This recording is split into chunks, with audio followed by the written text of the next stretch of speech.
Kids Learning World. Hello everyone! Do you know what a whale is? It's spelled W-H-A-L-E. Whales are the largest animals on Earth. They live in the ocean and are mammals, just like us. Whales breathe air, so they come up to the surface of the water to breathe through a hole on the top of their heads, called a blowhole. Some whales, like the blue whale, are so big that their hearts are as large as cars. Whales eat tiny animals called krill, or sometimes fish. They use a method called filter feeding to catch their food.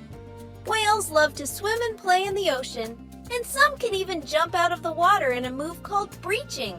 Isn't that amazing? Let's draw a whale together. Here are some simple steps you can follow.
ever want to draw or learn something new, feel free to come back. Goodbye for now.